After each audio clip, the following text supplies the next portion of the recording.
Foot Express. Foot Express.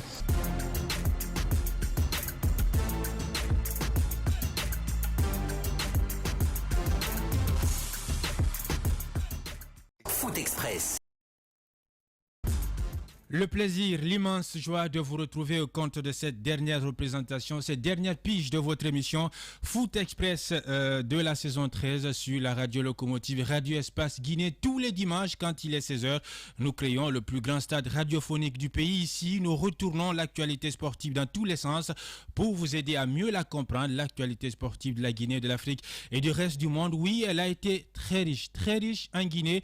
Les choses ont évolué, le ballon a tourné au sein également des administrations sportives. Les choses ont également évolué. Les clubs ont été maintenus, certains ont été relégués en deuxième division. Les flops, les sensations, nous allons parler de tout ce marathon, de ce qui a marqué le marathon sportif 2020-2021 ici en Guinée. C'est une réponse du berger à la bergère. La Fédération guinéenne de football a apporté ce week-end ce qu'elle appelle un démenti aux propos jugés mensongers du doyen Amadou Djouldé Diallo dans son passage ici même chez les Grandes Gueules. C'était donc le mardi dernier, même s'il n'est pas nommément cité pour une raison X et Y dans ce communiqué, mais tout porte à croire que c'est bien c'est lui qui est visé en filigrane dans ce communiqué. Dans son intervention, le doyen Amadou Djouldé Diallo a fait mention de l'article ravageur, l'article 33 alinéa 4, qui a selon lui éliminé le président Antonio Soare dans la course à la présidence de la Fédération guinéenne de football. Il renchérit en ajoutant que cette disposition adoptée à dessein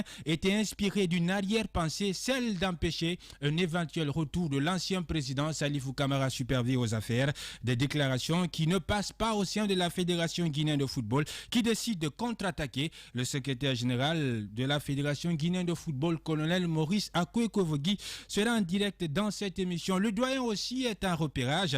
Il estime que la trouille et la panique se sont emparées de la Fédération guinéenne de football et il décide lui aussi de prendre la parole dans cette émission Foot Express. Marathon sportif terminé, place au bilan, les flops, les sensations, les relégués, les déceptions. Que faut-il retenir du bilan du championnat national exercice 2020-2021? Notre seconde invitée, Madame Fatoumata Binta Berete, elle est vice-présidente du Satellite FC, sera notre invitée de parcours dans la seconde partie de cette émission Foot Express. Le foot au masculin, oui, analysé par des femmes dans cette émission. Elle est avec nous, la reine, bon, même si elle est ancienne, mais le nom reste reine. Dans cette émission, avec elle, on va faire l'émission tout entière, 2 heures d'émission Foot Express. Oui, c'est la dernière représentation de Foot Express. On va donner la possibilité, cet honneur, ce privilège à ces auditeurs de valeur, ces téléspectateurs de prestige qui nous ont pratiqués depuis le top départ de la saison 13. Une saison qui est passée par toutes les émotions. Encore une fois, bonsoir, bonne arrivée. On va lever le voile de cette émission par notre premier invité pour parler d'un tournoi de détection.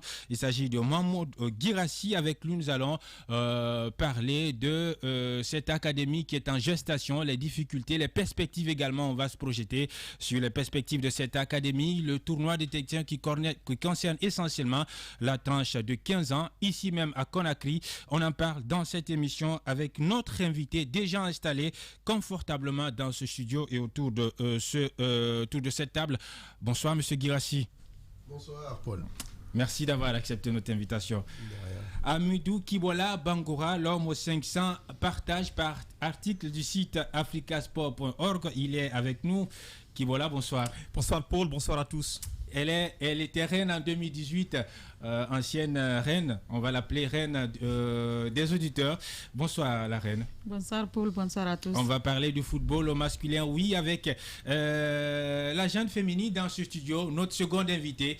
Vous allez la découvrir dans ce studio, à la technique, à la réalisation, Abdulrahman Dramé. Côté télé, vous avez Lamine Sidibé et Fauté également. Salimou Camara nous accompagne.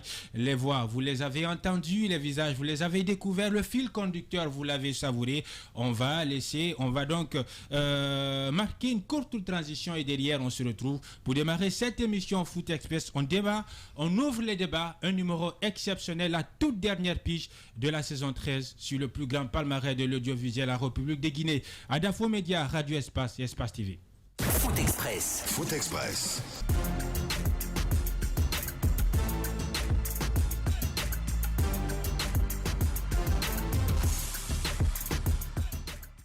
Express. Foot Express.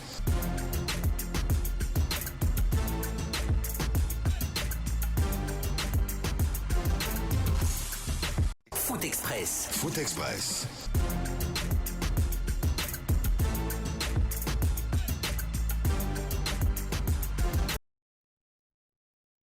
Merci de votre fidélité, une fidélité qui nous honore sans cesse, soyez-en convaincus. Nous vous exprimons notre profonde reconnaissance. Vous qui nous pratiquez matin, midi, soir, même ceux qui nous écoutent en cachette également, ceux qui nous écoutent dans les taxis, à domicile, autour des cafés. Merci de préférer les programmes du plus grand palmarès de l'audiovisuel en Guinée, Adafo Média, Radio Espace, Espace TV. Retour sur ce plateau pour démarrer cette émission Foot Express, la toute dernière pige de la saison 13 comme vendredi 13. Oui, on a tenu bon, on a résisté. Ce fut une saison d'opportunité, une saison, d'enseignement, une saison très enrichissante. Je ne suis pas très doué pour les adieux. Le moment viendra pour les faire à l'issue donc de cette dernière représentation de votre émission Foot Express. On va parler du football à la base. Oui, le football à la base. Ce football à la base qui est censé alimenter le football d'élite. Ne dit-on pas que le football d'élite est la caisse de résonance qui émet le bruit à la base? Il y a un tournoi de détection qui est en vue, qui est en perspective, et c'est organisé par GFI, par G-Gumper, c'est ça? Oh, voilà, je vais activer le micro. Voilà, G-Gumper. Voilà, parlez-nous de ce tournoi. D'où est venue l'idée d'organiser ce tournoi et quelles sont vos attentes, Monsieur Guirassi, Mahmoud? Ok, donc tout d'abord, merci d'être à l'écoute. Merci. Alors, approchez-vous du micro, s'il vous plaît. Donc l'idée de ce tournoi, c'est un tournoi qui peut permettre à tous les jeunes de pouvoir s'exprimer. Donc un tournoi qu'on a voulu sur 10 jours, donc à savoir 5 jours de phase éliminatoire sur les 5 communes. Donc sur chacune des communes, on aura à peu près 16 équipes. Donc 16 équipes, les petits sont libres de pouvoir s'inscrire.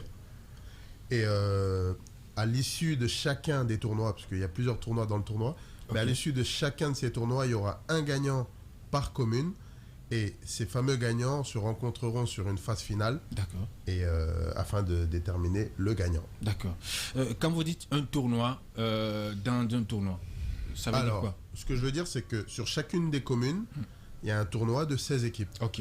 Donc 16 équipes par commune pour essayer de toucher le maximum de jeunes possible. Donc 16 équipes par commune. Donc chaque journée, il y aura une commune qui va se rencontrer en entière, avec des petits qui vont arriver de, j'ai envie de dire, tous les horizons de la commune. Et à l'issue de chacune des journées, il y aura un gagnant par commune. Bien. Et donc, comme je vous disais, l'idée principale, c'est qu'à la fin de ces phases éliminatoires, il y a une phase finale avec chaque gagnant de commune qui puisse se rencontrer et se défier pour le tournoi final. Et quelles sont les modalités de participation au tournoi? Alors, les modalités, elles sont simples.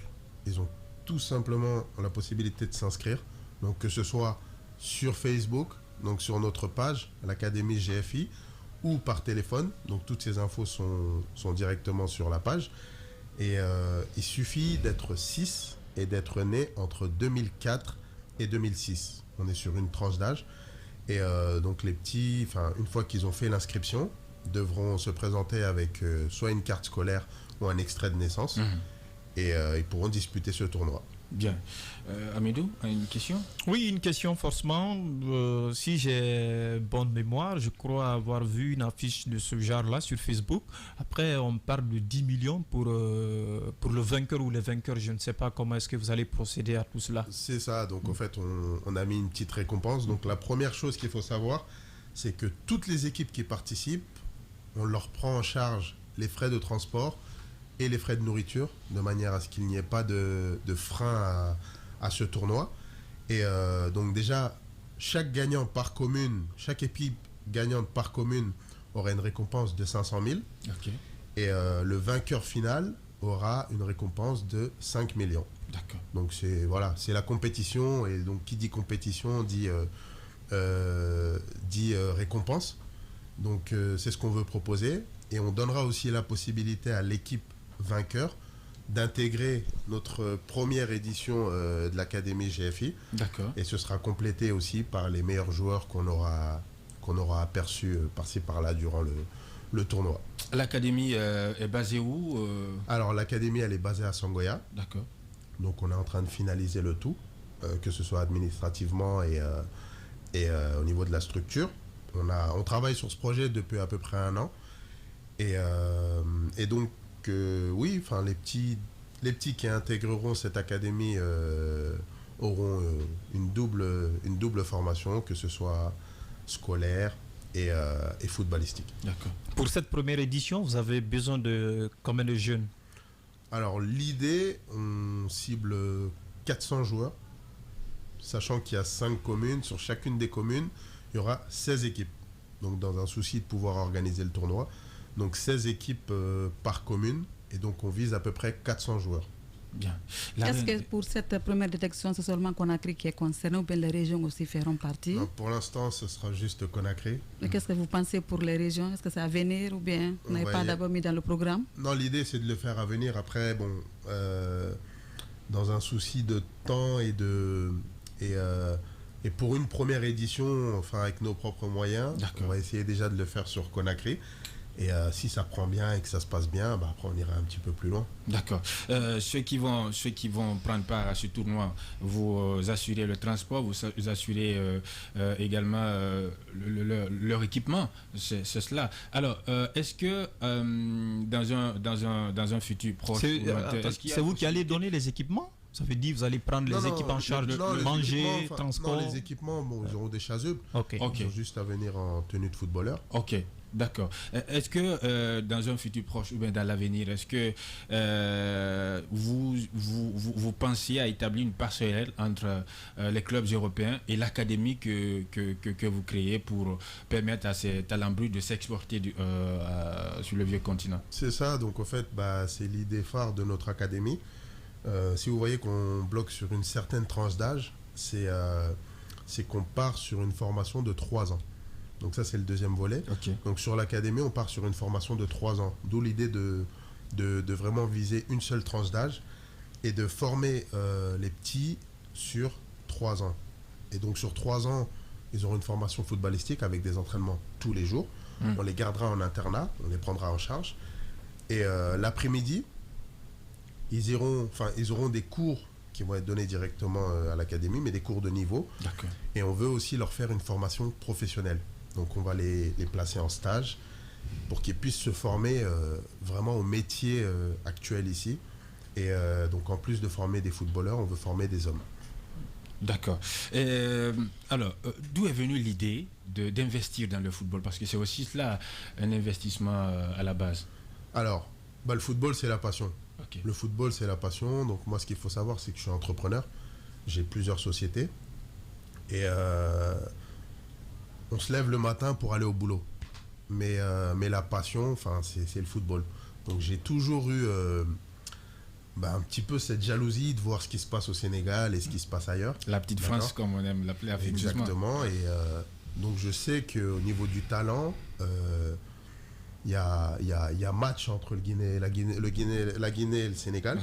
On sait ça. Et donc derrière, comment, à mon niveau, je peux essayer d'apporter quelque chose sur le plan du foot. Aujourd'hui, quand on vous parle de centre de formation, vous avez peur, il faut un gros investissement. Et donc, je me suis dit, à notre échelle, on va essayer de pousser un petit peu, de pouvoir aider la jeunesse et de leur donner une perspective. Bien. Donc, oui, j'ai certains contacts avec pas mal de clubs. Et aujourd'hui, si vous voulez transférer un joueur, il faut qu'il ait 18 ans. Donc pour pas qu'ils se retrouvent à 18 ans sans aucune formation sur ce qui se fait là-bas et sur les attentes de là-bas, donc on veut les former et en étant conscients qu'ils vont pas tous réussir, qu'ils vont pas tous être pris en Europe. Justement. Ouais. Donc après les 3 ans de formation, il y aura une autre sélection pour prendre les meilleurs? Non, l'idée c'est que les petits, on va les former et on va les exposer durant certains tournois, donc au Sénégal, pour essayer d'aller se frotter avec les autres académies qui sont beaucoup mieux structurées. Et à l'issue de ça, c'est le talent qui va parler. Sur les 3 ans, ceux qui vont vraiment se démarquer seront remarqués, iront en test en Europe. Bien. Okay. Et les autres qui pourront éventuellement jouer soit au championnat d'ici, pourquoi pas, ou bien travailler avec Justement. la formation qu'ils ont eue durant 3 ans. Bah, justement, les intégrer dans le monde professionnel, ceux qui voudront faire carrière dans les médias, vous allez graduellement les installer dans ce milieu. N'est-ce pas un projet ambitieux? C'est un projet très ambitieux parce que, comme vous l'avez dit, le foot, c'est tout un ensemble.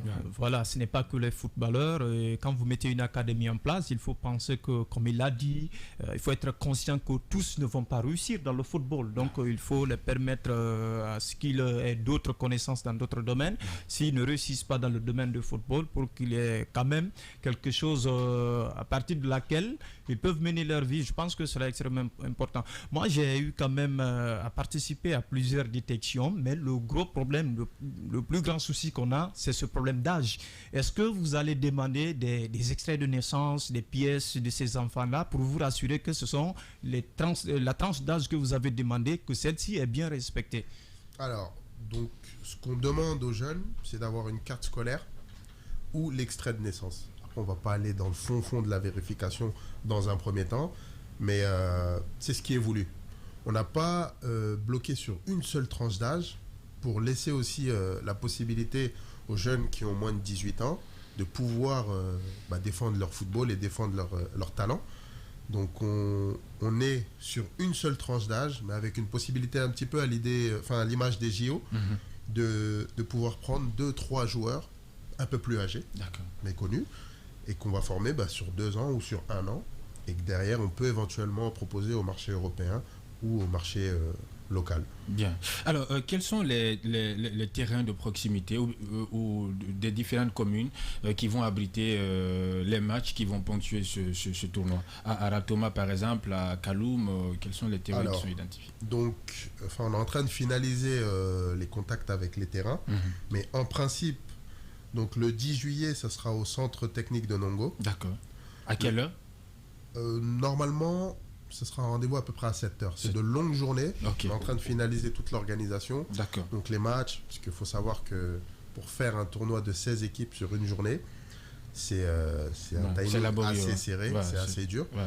Donc on est en train de finaliser tout ça. D'accord. On profite de cette période, vu que les examens, c'est pas tout de suite, donc c'est vraiment la période durant laquelle on peut le faire. D'accord. Donc en principe, donc, le 10 juillet, ça sera au centre technique de Nongo, pour la commune de Ratoma. Pour la commune de Matam, ça sera au stade de Bonfi, le 11 juillet. Pour la commune de Dixine, on vise la Blue Zone de Kenya, le 12 juillet. Le 13 juillet, pour la commune de Matoto, ça sera au terrain de Gbessia à Rond-Point.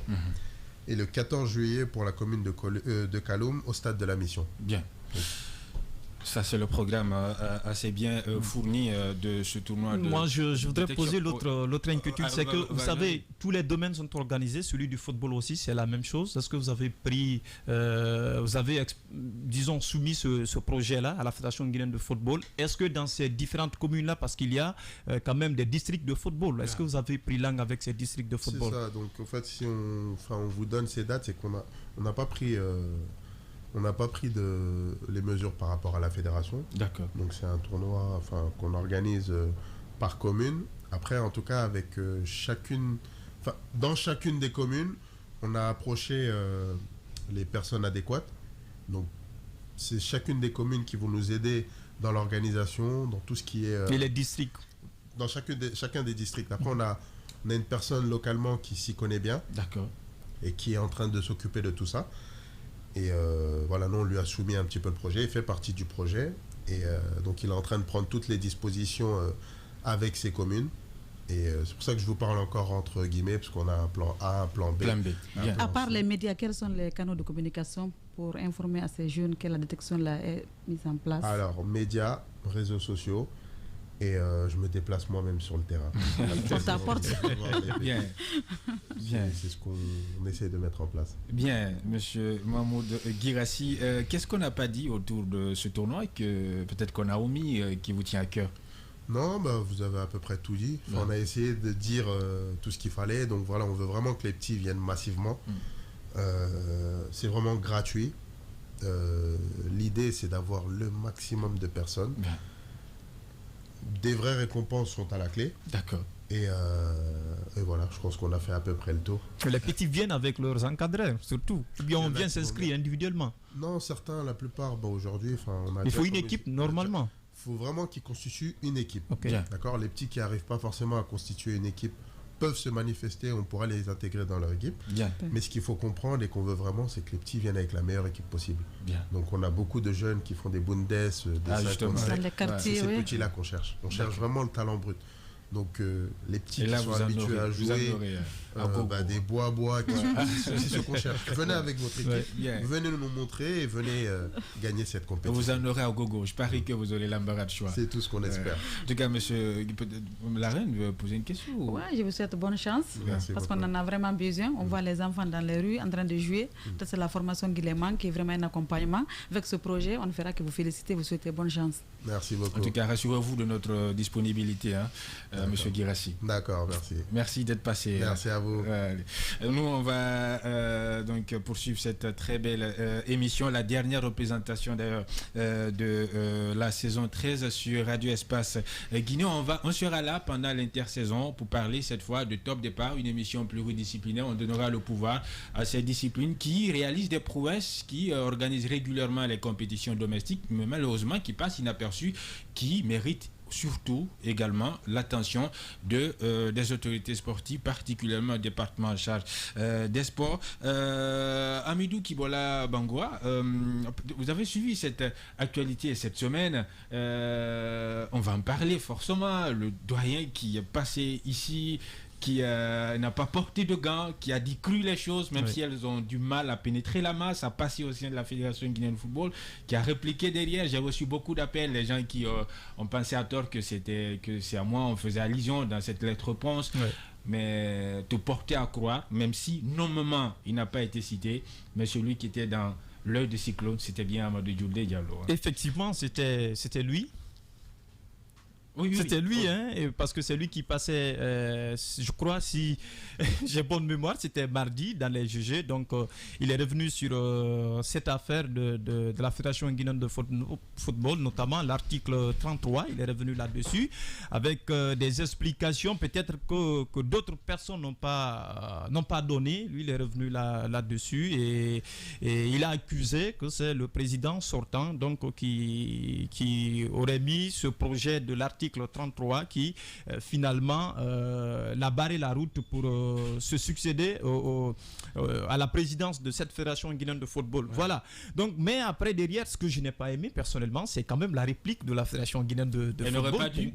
Pour moi, elle n'aurait pas dû quand même l'être sincèrement. Mais bon, voilà, c'est peut-être une façon pour elle d'apporter un démenti par rapport à ce qui s'est passé. Parce que dans quelques instants, on va écouter l'extrait de l'intervention du doyen Amadou Djoudé Diallo. On va l'écouter, mais allez-y. Oui, parce que à mon avis, on donne encore plus de force à ce qu'a dit Djoudé. Parce que comme on le dit, si vous ne vous reprochez de rien, quand il y a une actualité de ce genre, ça ne sert à rien de répliquer. Alors cette réplique pour moi, c'est que ça donne encore plus de poids, plus de puissance à cette sortie médiatique d'Amadou Djoudé. Et quand on sait, il a quand même appartenu à cette fédération. Il fut même responsable du département médias communication de cette fédération. Donc voilà, cette réplique de la fédération, pour moi, ça ne devrait pas avoir lieu, mais bon, c'est fait et voilà, on va suivre la suite des événements. Eh bien, les deux camps sont prêts. Oui, nous, on va leur donner la parole. La fédération décide également de répondre, mais avant, on va écouter l'extrait de l'intervention du doyen Amadou Djoudé Diallo. C'était le mardi dernier dans les Grandes Gueules. Vous savez qu'il fasse un toilettage des textes et que, vous savez, l'article 33 qui a éliminé Antonio là, il l'avait écrit contre Salifou. Ok. Mais comme le disent les sous-sous, comment dirais-je, il y a fait Yili, il n'a pas parce que ma colorie tanga bosi mak. Mais où il n'a pas fait la barre. Ah ben si, non, moi je suis pas dedans. Moi je suis parti de la fédération depuis novembre 2017. Je suis parti de la fédération depuis novembre 2017. Ça c'est avant le toilettage des textes. Vous y étiez encore, non? Non. Est-ce que vous comprenez? Les grandes gueules. Maintenant, l'article 33. Il a porté plainte. Et ça aussi, Foot Express. Foot Express.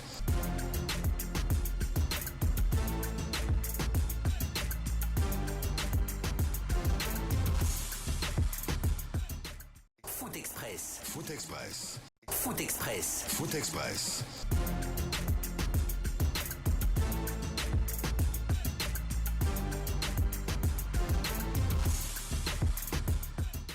Foot Express. Foot Express.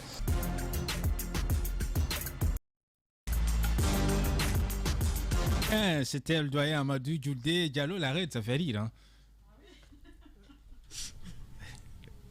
Bon, entendre les propos de M. Amadou Djoudé Diallo, moi je pense que la fédération, comme il a si bien dit, ceux qui ont la chance de venir vraiment répliquer, ils n'ont qu'à venir répliquer. Ouais. Donc il a vraiment dit qu'il est prêt à affronter qui que ce soit de la fédération. Moi je pense qu'ils n'ont qu'à venir vraiment discuter avec lui, trouver un terrain d'entente. Je pense que c'est mieux. Bien. Qui voilà. Oui, vous savez, Djoudé, le doyen Djoudé, voilà, il est toujours égal à lui-même. Égal à lui-même. Ouais. Il dit ce qu'il pense, il s'assume en fait ce qu'il dit. Et voilà, je pense qu'on va l'écouter mieux encore sur ça. Mais je l'ai dit, Djoudé, il est égal à lui-même. Il dit ce qu'il pense. Après, maintenant, ce que je n'ai pas aimé, comme je l'ai dit, c'est vraiment cette sortie, ce démenti qu'a porté quand même la Fédération guinéenne de football. Voilà. Le chef de l'administration fédérale, colonel Maurice Akoy-Kovogui, est en direct dans cette émission Foot Express. Général, bonsoir, bonne arrivée. Bonsoir. Bien. Bien, après la sortie du doyen Amadou Djoudé Diallo, même si la fédération ne l'a pas nommément cité dans la correspondance réponse, mais tout porte à croire que c'est à lui vous faites allusion. Quand je dis vous, votre institution, bien sûr. Alors, qu'est-ce que vous n'avez pas apprécié dans la sortie du doyen général? Vous savez, je n'aime pas une apparition en polémique. Ça, j'évite ça. D'accord. Et nous avons écrit un communiqué qui est suffisamment clair, à moins qu'on veuille créer de la polémique. C'est très clair. Je n'ai pas autre commentaire à faire par rapport à ça. Et le cas échéant, peut-être que j'ai des services techniques, notamment les services de communication, qui pourraient être là en face de vous très certainement, le moment venu, pour éclairer la lanterne de ceux-là qui se refusent de comprendre ou qui n'ont jusqu'ici pas compris. Je n'ai pas suivi ce que votre auditeur venait de dire, votre intervenant venait de dire, parce que je viens juste de prendre la radio, l'émission en cours. Mais, comme je l'ai dit, on a été suffisamment clair. Nous, je ne veux pas être j'allais dire quelqu'un qui parle beaucoup, mais peut-être qui agit. Je parle au nom d'une institution, je joue au nom d'une institution, et je voudrais qu'on laisse dans ce cadre-là. Je ne veux pas de polémique, je ne veux pas commenter ce qui est écrit, parce que moi, c'est en français facile que nous avons écrit. Justement, qu'est-ce que... Je ne peux pas commenter par rapport à ça. Oui, vous et avez... je ne veux pas venir faire un face-à-face avec quelqu'un par rapport à ça. Voilà. Bien, dans ce courrier, vous faites mention des GG, vous faites mention des propos tenus aussi bien en français qu'en soussou. Vous ne l'avez pas nommément cité, comme je l'ai dit, général. Alors, je vais reformuler la question. Qu'est-ce que la fédération n'a pas apprécié, n'a pas aimé au point de se fendre d'un communiqué réponse, général? Dieu merci que ça s'est passé dans l'édition des grandes gueules de Adapo Média. Et quand on dit, entre vous et moi, quand on dit que l'article 33 a été taillé sur mesure pour permettre à un autre candidat de ne pas, si vous voulez réussir, ça veut dire quoi? Ça veut dire que ceux qui l'ont fait, et quand l'on dit après ça que ce n'est même pas, l'on fait croire, j'allais dire que c'est le président de la Fédération de football actuellement, parce qu'en ce moment, il était en train de parler d'un problème qui existe entre Super V et le président de la Fédération de football. Et quand on dit en ce moment que, en langue vernaculaire chouchou, qu'en creusant un trou pour son ennemi, il faut éviter d'approfondir le trou parce qu'on ne sait jamais si toi-même tu finiras par ce trou.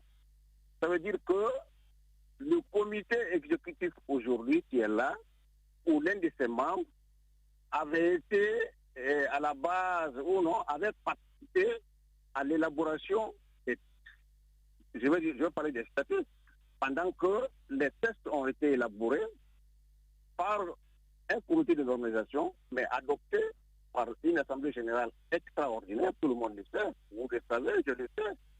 Donc à quoi bon penser à faire porter comment on appelle ça, l'autre par un autre, qui n'était même pas là, qui n'était pas décideur, qui n'était pas législateur.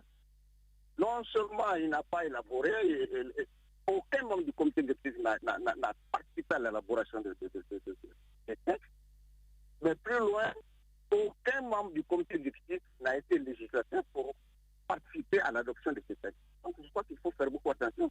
Il y a trop d'incohérences que nous avons soulevées dans les propos, que je me réveille pour le moment d'amener ici, et pour la France. Le moment venu, peut-être qu'on en parlera. Mais je crois qu'à moi du tour des dialogues, parce que c'est de lui que vous parlez, moi c'est un ami à moi. Mais à un moment donné, il faut savoir arrêter. Moi je crois que c'est ça. Et parce que plus loin, il a été très clair. Il dit, lorsqu'on lui a proposé de venir assumer les fonctions de chef du département des médias et de la communication au niveau de la Fédération de football, il avait refusé. Pourquoi? Dit-il, parce que tout simplement, il assumait déjà des fonctions plus intéressantes. Notamment, il était le vice-président, ou il est le vice-président de l'APS. Donc, il n'avait rien à foutre avec une autre fonction qui est en défaut de ce poste de vice-président de l'APS. Mais très loin, il a accepté de signer, comme il a dit, signer un contrat avec un club, même pas une fédération, un club, le AFIA. Tout le monde le sait. Donc, je crois qu'il y a de l'incohérence dans tout ce que je dis. Il ne veut pas rentrer dans les politiques. D'accord. Alors, quelle suite vous donnez à cette sortie? Non, on a pris l'opinion nationale et internationale, si vous voulez, en témoin, pour dire que ça ne peut pas continuer comme ça. Je préfère qu'on fasse la critique objective. Ça, je suis parfaitement d'accord pour ça. On me critique en tant que secrétaire général, moi, en tant que, c'est pas moi, quelqu'un qui est chargé des tests pour telle et telle action posée qui ne vont pas dans le sens de la légalité, je suis parfaitement d'accord.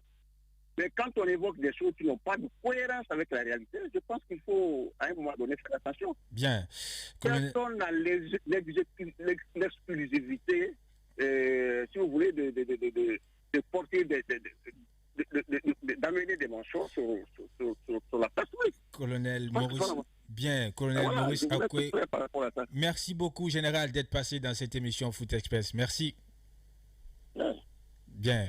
Bonsoir chez vous, colonel Maurice Akoué Kovogui, secrétaire général de la Fédération guinéenne de football, qui répondait à la sortie du doyen Amadou Djoulde Diallo. C'était chez nous ici, dans les grandes gueules. Dans quelques instants, après cette première page publicitaire, qui va intervenir? Oui, on vous laisse languir et derrière, on se retrouve. Événement Foot Express, Radio Espace, Espace TV. Serhou Guirassy, remède aux mots offensifs des Rouges et Noirs. Le Stade Rennais en panne d'efficacité depuis un moment en Ligue 1 française. Les Rouges et Noirs pourront compter sur le retour au premier plan de leur attaquant Serhou Guirassy, qui revient bien après une blessure qu'il avait tenu écarté des terrains pendant plus de 2 mois. Serhou Guirassy a travaillé